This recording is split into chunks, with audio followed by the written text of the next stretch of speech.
Okay, I think we're live. Hopefully it's working. We don't have Sahil checking for us. Alright, let's just get started. Alright. Hello everyone and welcome to Corecast. I am your host Tim. I'm Mikey.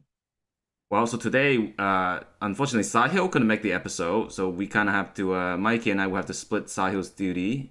We couldn't do a full stream check, so if there's any echo streaming problem, please let us know, our current viewers. And without further ado, let's get started.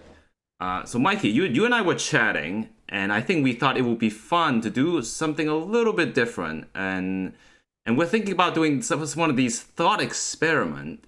And one of the first thought experiment come to mind has to do with Einstein's theory of relativity on what would happen if there was no cosmic speed limit. So, Mikey, maybe you can tell us a little bit about like why the hell do physicists even do thought experiment? Like, what's the reason behind that?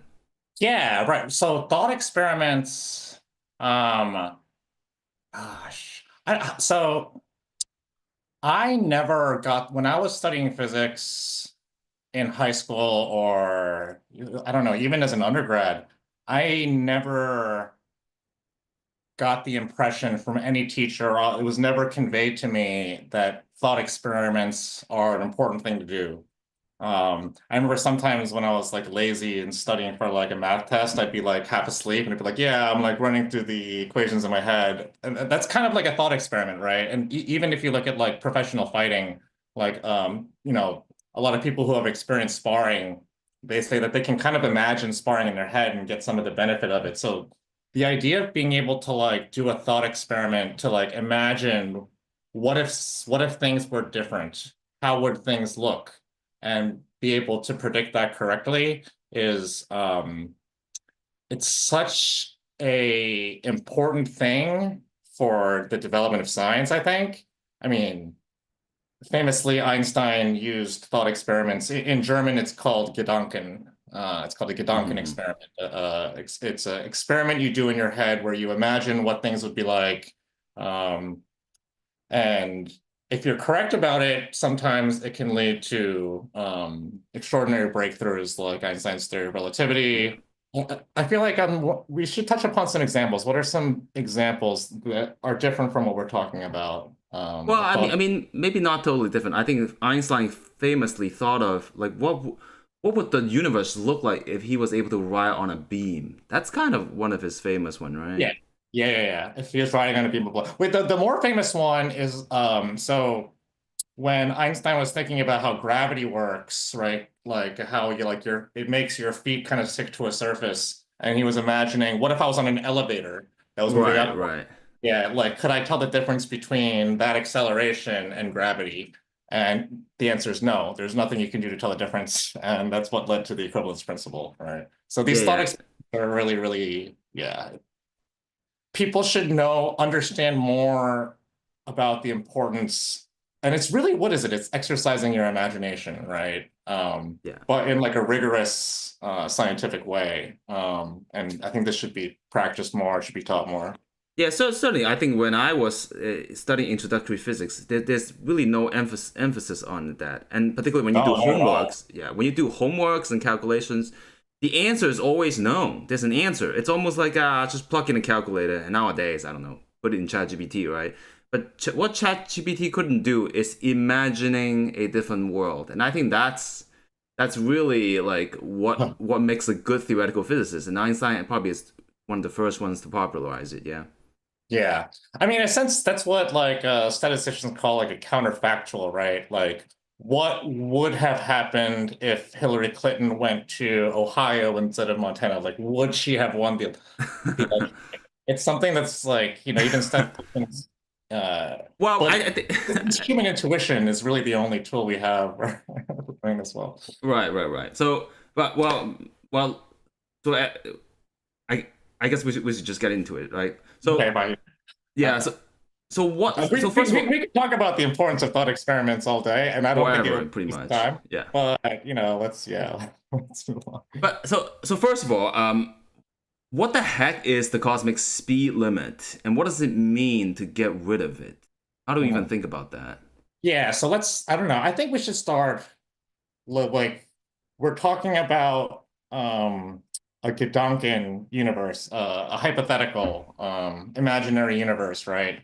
Um so we should start from the one that we have now, right? And let's just say like some people might not know this, but in our universe right now, there's something called a cosmic speed limit. There's a speed, we call it the speed of light. Um, but that naming is actually an accident. There's nothing special about light. It's just that light happens to travel at this cosmic speed limit. So our universe has this, and yeah, for those of you that don't know, that's just a fact. And so we're asking, what if the universe did not have a cosmic speed limit? And now we have to think about like, what does that mean, right? Like, does that Yeah, mean that yeah, things move infinitely fast? Does that mean that there's some new rule for how things should move? yeah. And I think I How would do you say, want to break yeah, this? How do you yeah. want to break the fact? I think the thought experiment should be us as minimally disruptive as possible, and just. Yes, agreed. Of Yeah. course, I think it's almost What's the impossible. minimally disruptive way to remove the cosmic speed limit from our universe? That's a great question. Yeah, I think we. Can I explain to you my biggest, what I think is the biggest reason for why we Okay. need a speed limit? Yeah, sure. I think the biggest reason why the universe needs a cosmic speed limit just comes from like your first day in high school physics, you learn this equation, F equals ma, right? Hmm. That and what does F equals ma mean? It means that um, well, the F is force and the A is acceleration. So more force means more acceleration, right? Um, but the M part means that if the mass is small, it takes less force to make a bigger acceleration, right? That's what mass, so that's basically the statement of Newton's law, right? It's mass, this concept we call inertia or inertial mass is how difficult is it to get something moving? If something's very massive, it takes a lot of force to get it moving, even slowly. If something has a very tiny mass, it takes a small amount of force to get it moving quickly, right? Um, so if there's no cosmic speed limit, then what happens to things that have very small mass? Are they basically going around at almost infinite speed? I think that would have to be the case, right? So the speed of light, you can argue like where does speed? Well, sorry, the cosmic speed limit, right? So the first question when we try to play out this thought experiment is, well, what are the physical consequences of removing the cosmic speed limit? The first thing that comes to mind is the light itself. Light particles travel at the speed of light. So what would Yeah. happen if we remove that speed limit for light itself? Let's just remind the audience before you continue that right now there is a cosmic speed limit, and it's just that light is moving at the maximum. Right. So that's why we call it the speed of light. So now if we remove this cosmic speed limit, are we saying that like what, yeah, how fast does light move? Yeah. Well, I guess there are two parts, right? So light moves at the cosmic speed limit. Gravity also moves at the cosmic speed limit. Yeah. So Everything massless moves at the cosmic speed limit because if you just look at Newton's laws, if the mass is zero, it takes an infinitesimally small force to accelerate it infinitesimally fast. And so it would just be moving, everything moving infinitely fast if it was massless. So the cosmic speed limit prevents massless particles from moving infinitely fast all the time. so I guess that's the first logical leap, right? If we remove the cosmic speed limit and somehow light is minimally disrupted, then light would have to have infinite speed. Or there, yeah, or you'd need to have some kind of rules for how, but that's not minimally disruptive. Minimally disruptive would just be like everything just goes infinity, right? Right. But I guess so. So imagine light now has infinite speed. Yes. How would the world be different? I guess at the most basic level, maybe doesn't sound too disruptive, right? Like I turn on the lights, light comes on, it's Yeah, great. yeah. Well, for everyday experience, for sure, it wouldn't make, yeah, because for our everyday experience, light speed is infinite compared to, the firing time of our synapses. But I guess the question is this speed just, just a little less than infinite? How important is that? Yeah. What do you mean, how important? Well, I mean, I guess certainly we can't perceive the speed of light because it's so fast. Yeah, But if it's just a tad faster, like infinite, yeah. um, is it really that we wouldn't notice it at all? What No, no, else would change, no, right? I'm pretty sure for our everyday human experience, we would definitely not notice it because for us, 300,000 meters per second is close enough to infinity compared to the firing time of our neuronal synapses on any kind of distance. Right, right, right. It's practically infinity. So But where will we start noticing it? I guess my question is. yeah. Okay. So let's think that there's two kind of discussions here, right? Like, so from the experience, how would we notice it?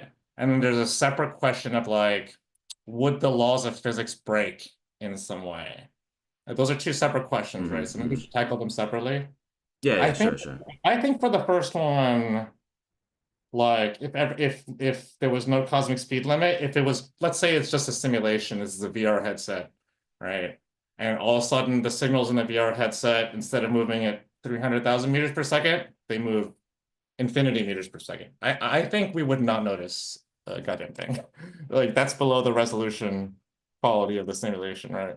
Sure, sure. I mean, imagine it's low fidelity, but I think, um, I mean, one of the sacred result that comes from the finite speed is this concept of locality, right? It's that, um, Okay. So now you're bringing relativity into the picture, yeah. yeah. I mean, I guess that would have to change. Einstein's theory would have to change, right? But the idea is that if I do something here, like I snap my finger, the fact that I snap my finger will have to take some finite amount of time, even though it looks instantaneous. It will Yeah. take time for the disturbance of it to travel from one point to another. So you're telling Yeah. me that now it will be instantaneous. It's almost Well, like the sound would still travel the speed of sound, right? It's just the sure, light. sure, sure. The sound would, Yes. right, right. Well, actually, would it though? Would the sound? But anyway, how would that?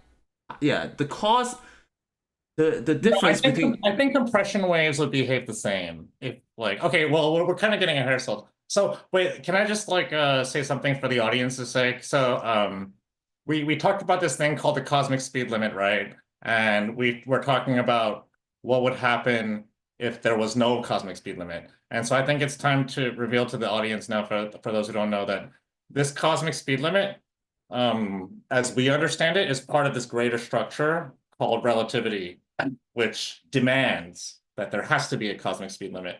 And so now we're posing the question, if there's no cosmic speed limit, now we're saying we're breaking relativity, right? We're saying that Yep, yep. Einstein's relativity requires a cosmic speed limit. So now we're throwing away a cosmic speed limit. We're throwing away relativity, Einstein's relativity. Okay.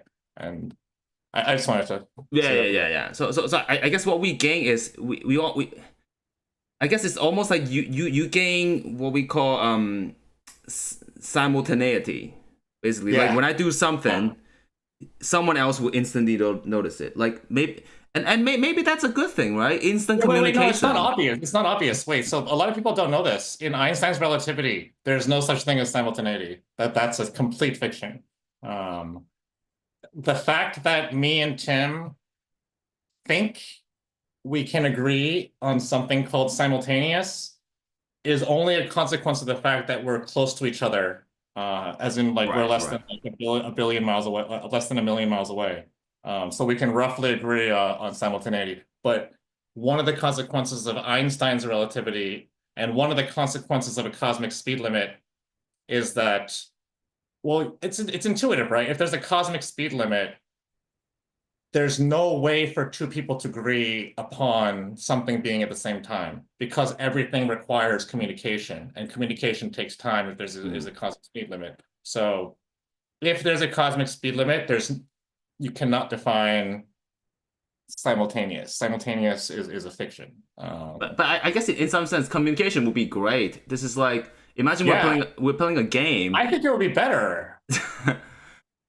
So imagine we're playing an internet game, right? There will be no more delay because the optics cable will be nearly at infinite speed. I say Yeah. one thing, it's just bam, like There'd be no Mikey. lag. There'd be no, yeah, yeah, there'd be no lag times. Like, I mean, high frequency trading would not be would not be a production. That's for It's a little more dramatic because this I think this simultaneous effect will now apply not just to Earth, not just to the solar system, but to the entire freaking universe, basically. okay, wait. Okay, so this is one thing that I think most people do not appreciate.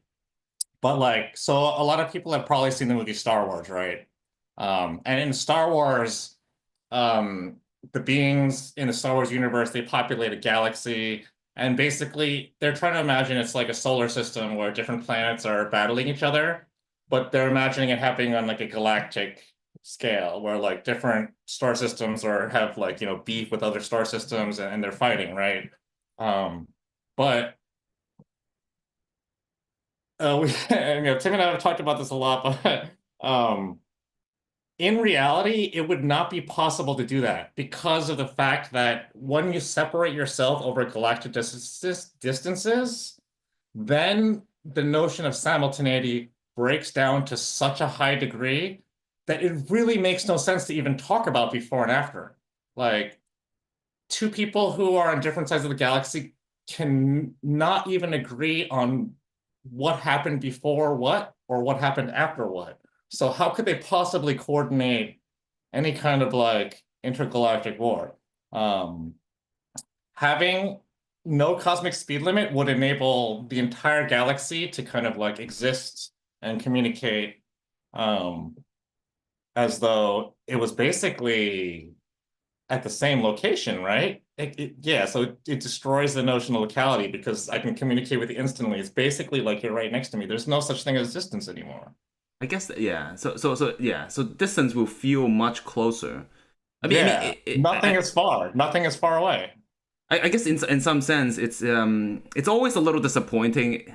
Maybe Oh, disappointing is the wrong word. When you look at like images from I don't know James Webb Telescope or yeah, Hubble Telescope, you see all these galaxies, but the images we see were like I don't know millions or billions of light years away. So what we yeah, see is what they were many years ago.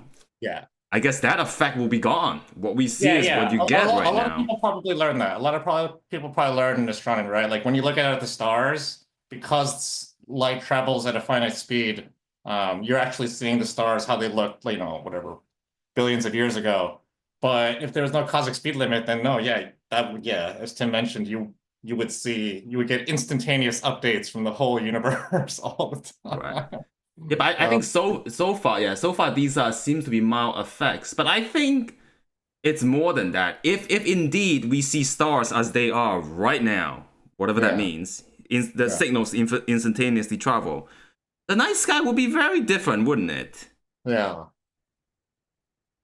Oh, what will be really so if there's a multiverse, does that mean that signals from the multiverse would also reach you I instantaneously? guess so. Yeah. If there's actually, if you do this calculus, right, the reason Wait, we I can't want to live in this universe. I want to be the no, self-system better but than the maybe one we live but in. maybe you don't. Maybe you don't. Hold on. But hold this thought, right? Yeah, So sure, seeing a distant star, a distant galaxy, that seems like a romantic thought. It's great. We see these beautiful yeah. It images. connects us all together. But This cosmic but speed limit separates us. but there's a bad part. If there's a supernova explosion, the gamma rays will also reach us at instantaneous.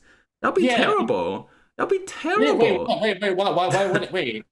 What the speed at which they reach us, the energy flux? Oh, because it would be like power per unit area per time. Yeah, You're exactly. saying like Like power would power flux be? it might be infinite. It might so imagine we have an infinite multiverse. And if it's truly infinite, at every second there will be infinitely many supernova exploding.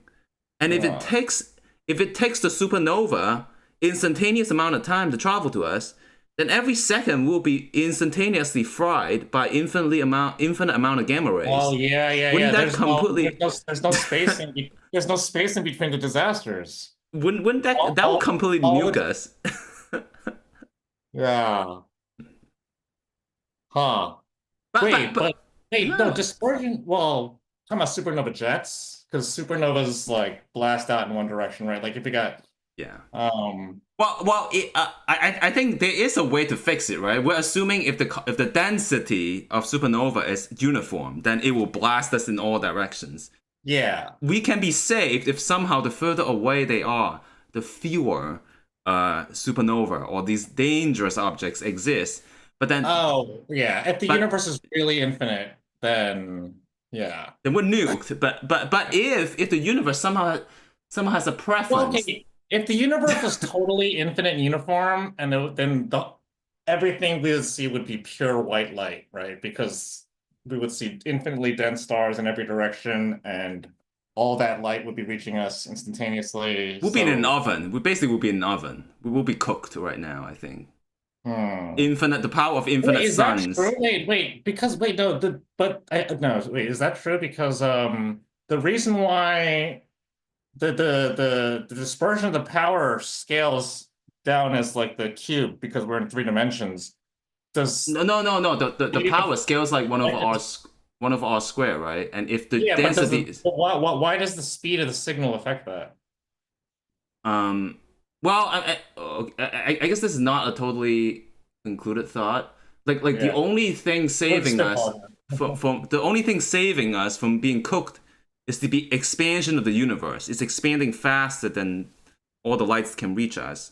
But I guess if we maintain that expansion somehow, even though Einstein's equations are nuked, let's say the universe is still expanding so that we don't have infinite amount of, well, but actually, if light speed is Okay, instantaneous, I'm not convinced that we would be cooked. Why would we be cooked? Because because, uh, yeah, why does it the de- propagation speed affect the like the energy per unit area flux? I don't yeah, think it so should. yeah, I mean the energy does, so each star, the energy dispersion does go like 1 over r squared, but of course that equation is coming from the propagation of light waves, which cease to exist now because No, you could probably derive one over R squared. That's probably pretty general. I think you could probably. I mean, that's how we typically derive it. But I think probably. okay. Let's not get into detail. Let's assume we do, right? But I Yeah, think both you and I can agree that if the density of stars remains, yeah. it's high enough. There's almost like a threshold, right? If the density of star is passes some threshold, then we will definitely be cooked because the Oh light wait, would no. If just the universe is infinite, then yeah, yeah, yeah. But let's say we live in a globe. Uh, sure. yeah. Then I think we're good, right? But then the boundary with the light bounces back. Well, I don't even know Well, what. sure. Things would be screwed up, but the question is, could we live there peacefully? I think the Uh, answer could we live in a globe like a finite, let's say the universe was just one big like I don't know, like Walt Disney Epcot hmm. Center Dome, and then we had an infinite speed of light. I think that would actually be a Star Wars universe, and that'd be pretty cool. But so light so you flip on supernova, thing will just hit us like boom.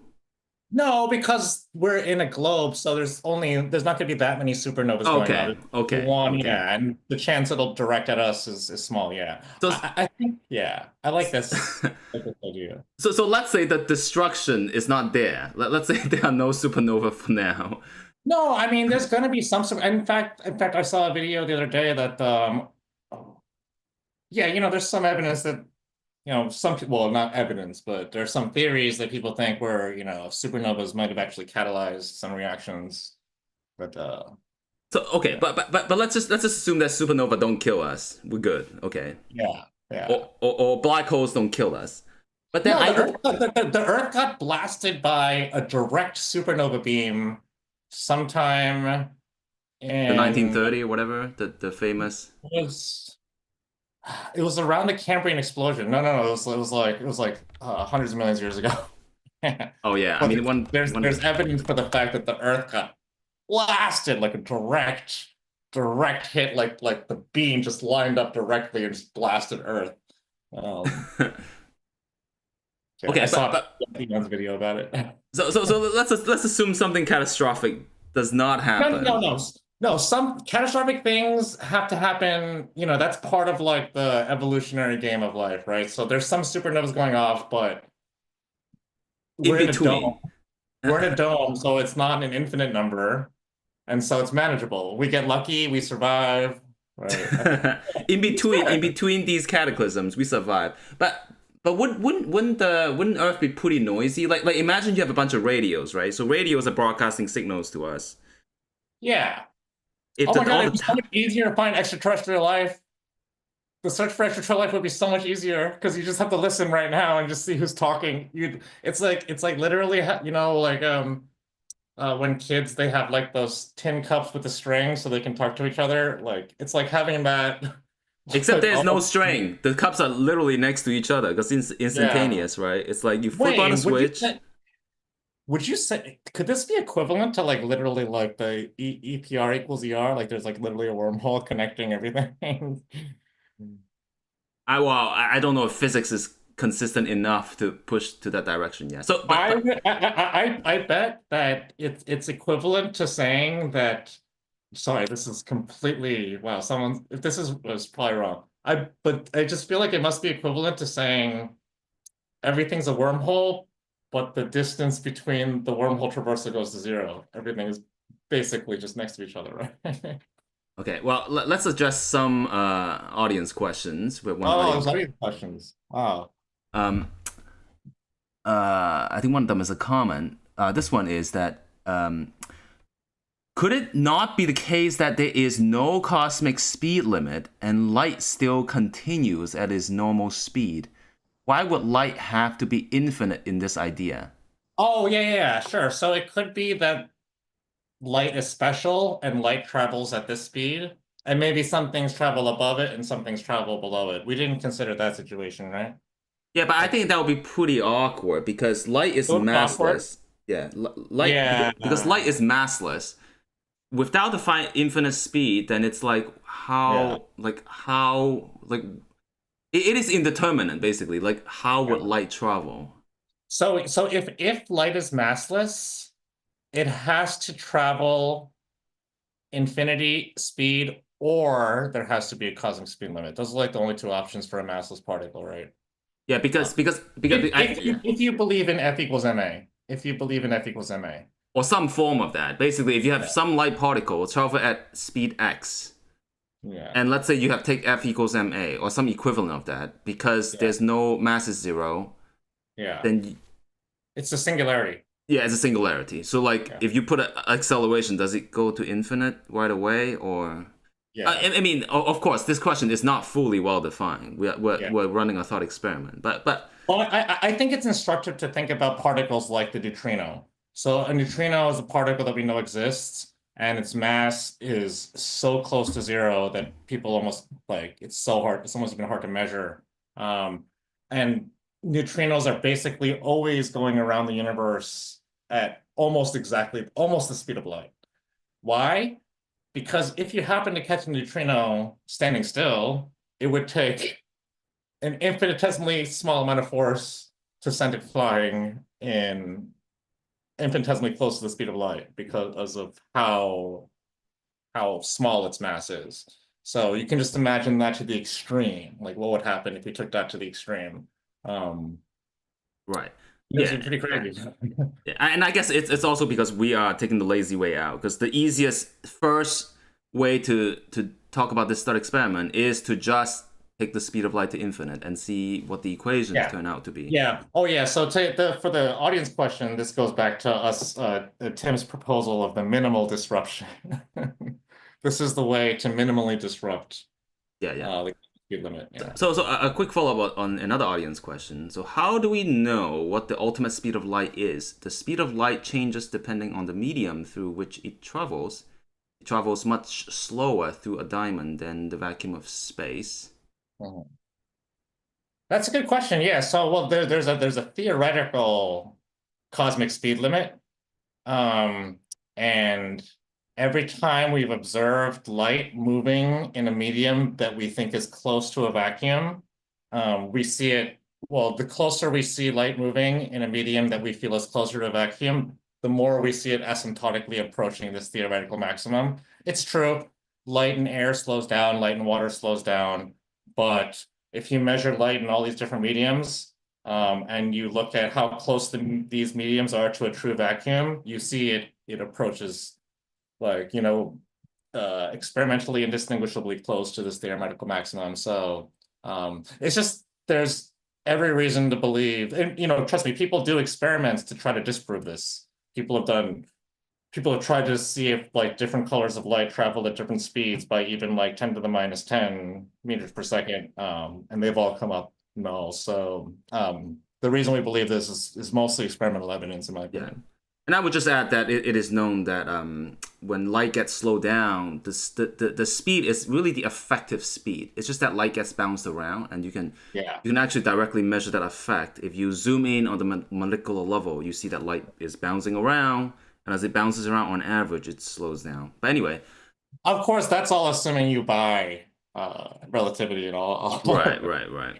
Okay, but in the interest of time, let's at least go through the other effects. Um, so far we talk about light. What happens if light doesn't obey these cosmic speed limit? The second question is, what about gravity? What happens if gravity doesn't obey the speed limit? How would I'd say it's things the be same. different? Well, look, so I think for us, we are very, I don't know.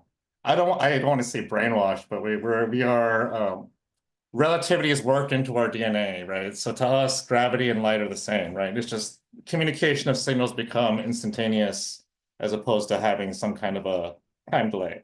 Um, how in your mind is gravity different? Well, I mean it is similar, but the effects are a little can be quite extreme.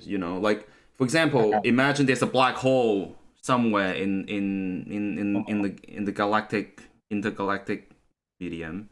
If Yeah. that black hole start acting funny, emitting gravitational waves or start forming, we're Uh-huh. not gonna feel its effects, right? You're telling me that right now, if two black holes just merge, we're gonna feel that wobble like right instantaneously. I don't know. I don't even know if the wobble would exist anymore because No, it would, right? It would just wouldn't it be exactly the same? It just there would be no time delay between would well, wouldn't wouldn't the signature be the same just without a time delay?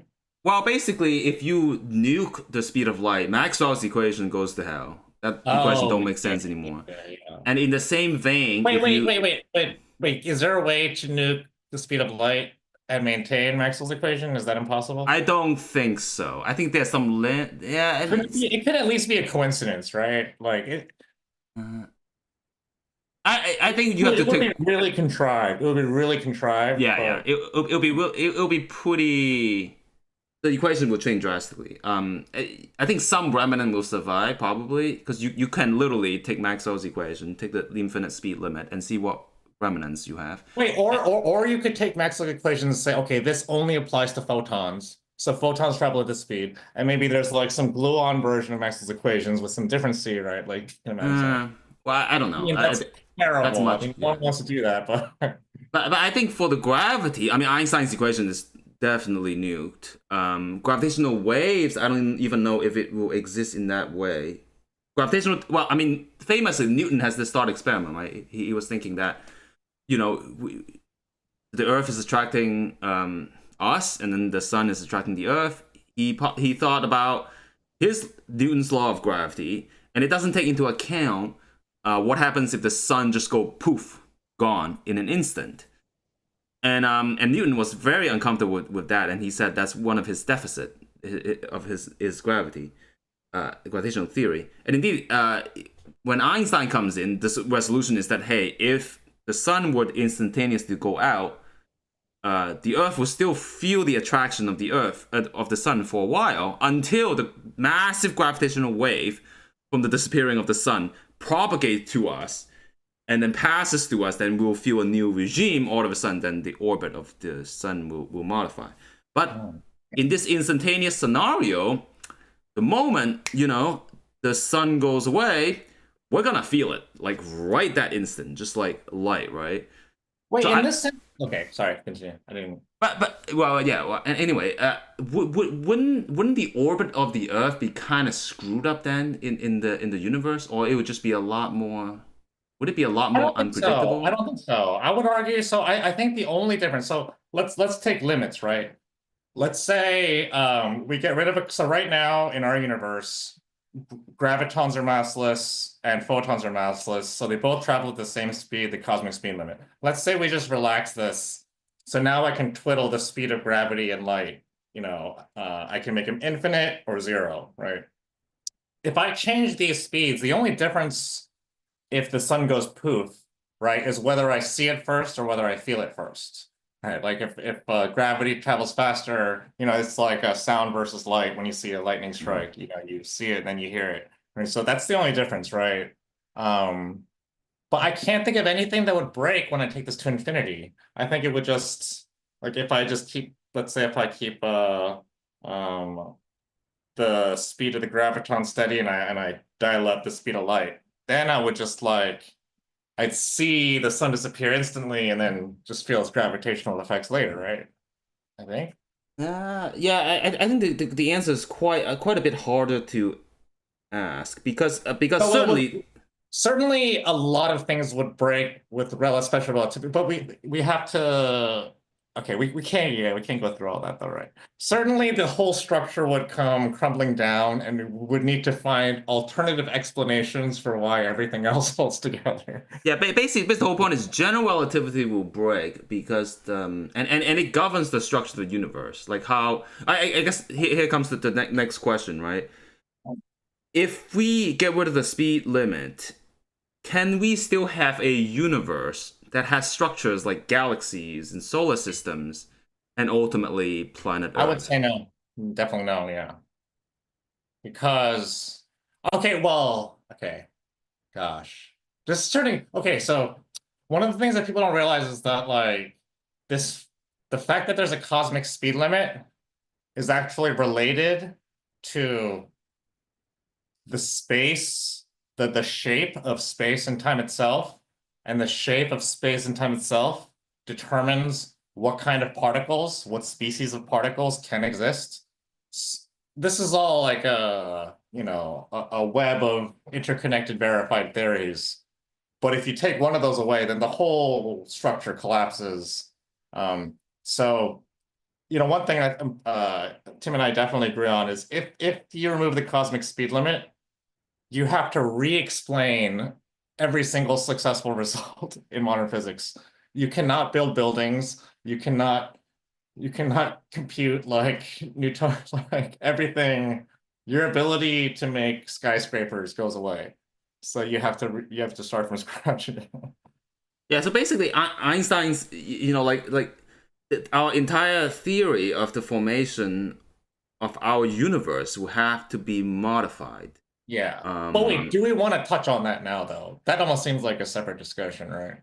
well, I it's think, an impossible discussion for sure. But well, we could chip away at it in the series. I think that could be a yeah, I guess to give a little bit of flavor, right? The fact that the universe expands and the matter will pull them back together has to do with the fact that gravity doesn't propagate at infinite speed. Like all the equations has the speed of light in there, in yeah, effects.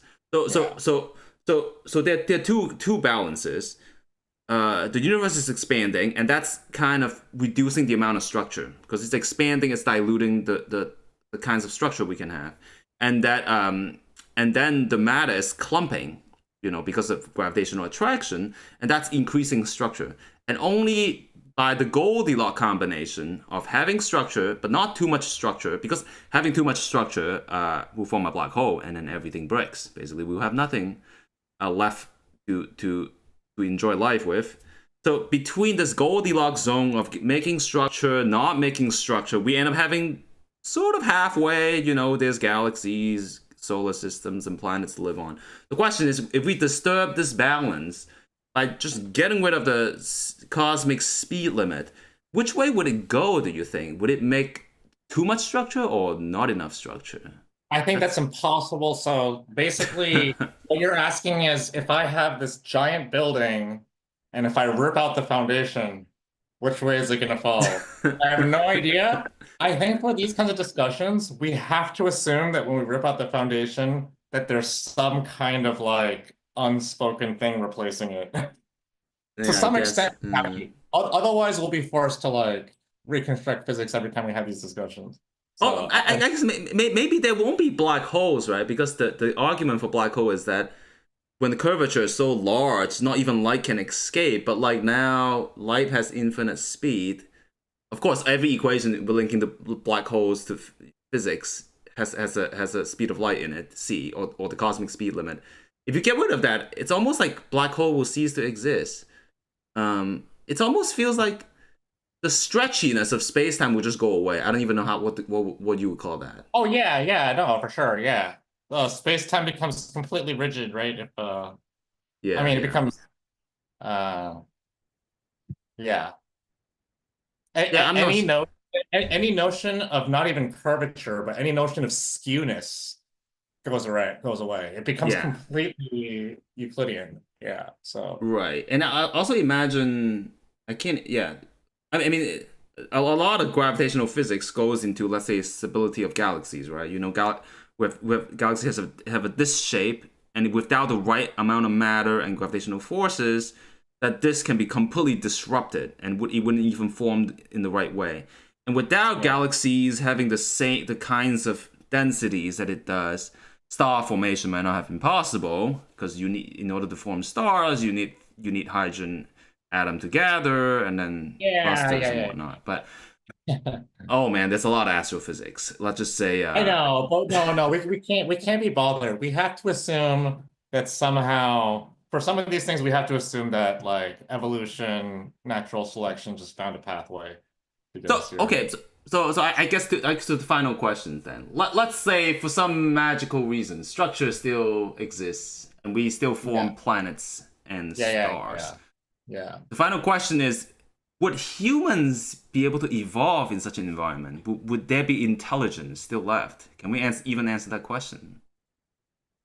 I mean, certainly I could make a program, a virtual reality program. I could program one in Unity in which the speed of light is um infinite.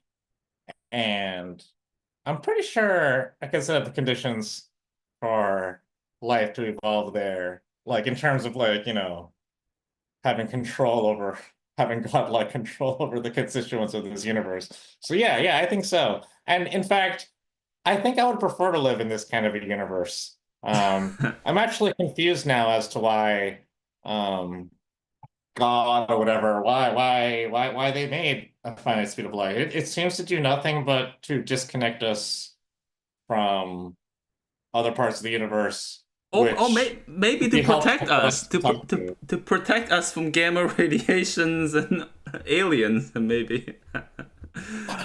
Well, I don't know. Well, I guess. I gotta believe that the whole universe has got to come together as one at some point, and this just seems counterproductive to that whole philosophy. Yeah, well, I guess we did not discuss the strong forces, which also will be dramatically modified by getting rid of the speed of light, because gluons inside a proton is relativistic, and without the speed of the cosmic speed limit, we might not even have a proton.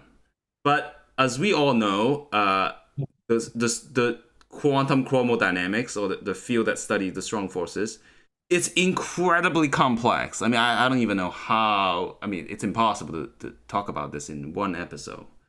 Um, so we didn't go Look, into that Tim, at to all. have these discussions, we're gonna have to invoke the anthropic principle at some point. Like, Let's oh no, just. actually, no. So let's invoke the anthropic principle. But again, I think yeah, it is an interesting question. Could we exist in such a universe?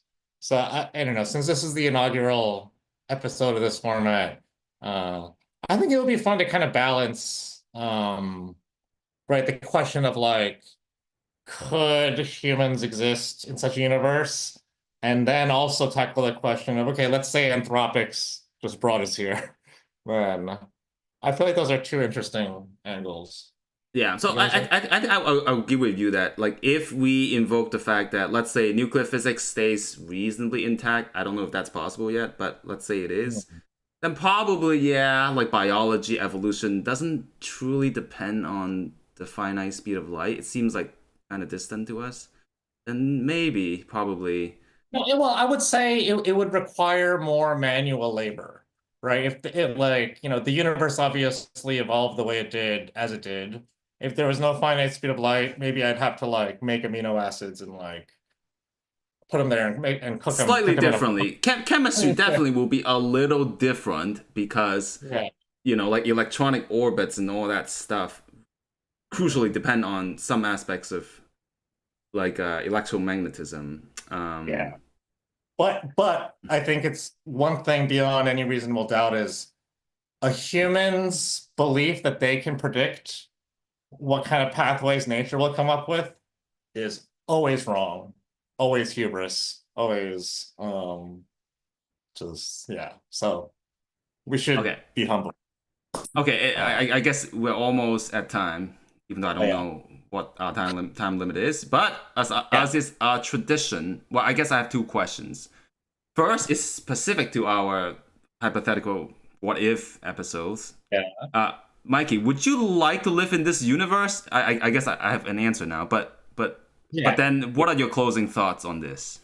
No, I really love Star Wars, and I really like the idea of being able to coordinate like large scale intergalactic battles. So I think that a universe without a cosmic speed limit would be much more like enjoyable and amusing to live in. It would certainly be less lonely.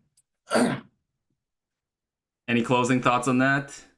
No, that's pretty much it. That's like a 2-in-1, I think, right there. I What think about you? personally, I don't know, call me conservative or whatnot. I feel like the speed limit kind of protects us a little bit. Sure, it feels maybe it kind of feels like we're alone in the universe, but also it's a humbling experience to know that like the entire human civilization, because of the cosmic speed limit, like is it like the our influence has only recently reached like certain radius. I don't even know. Like you can imagine some aliens in an Andromeda would not have even seen human civilization yet. Let's say imagine they have a Yeah. powerful telescope. They'll be like, oh, what the hell is this little solar system? They wouldn't even Uh, notice us yet. So there's sort of this romantic feeling that we are incredibly alone, and the reason part of that is because the cosmic speed limit it limits you in some ways, and in some sense I think having this limit is beautiful, kind of like how life I is think I can transient. kind of feel you in a sense where it's like, like I imagine that like, like parents want to like, give their kids everything, right? But like you can't give them everything because then they'll be spoiled, right? You have to give them some kind of hardship in a birth, right? Um, yeah, so there has to be some, yeah. I think I feel you there. Yeah, like it wouldn't be okay if there was no cosmic speed limit, then everyone could talk to each other instantaneously all the time. Everything would be great. Like, but that wouldn't be a beautiful universe, right? It would be like some kind of fairy tale. Um, right. Yeah, I think partially it's just because physicists we have a bias toward nature, so I think nature knows best. So I think I would prefer to keep my cosmic speed limit, the cosmic police, right? Yeah, but I mean, I trust that nature knows what's best, but sometimes it would be cool to just like, Maybe when for a day. yeah, like if nature's like takes a day off and you could like just change the rules and have some fun, that's what I would do. Yeah. Well, anyway, Okay. on that note, I thank everyone for joining us, and we will see you all next week. See you. Bye. Bye.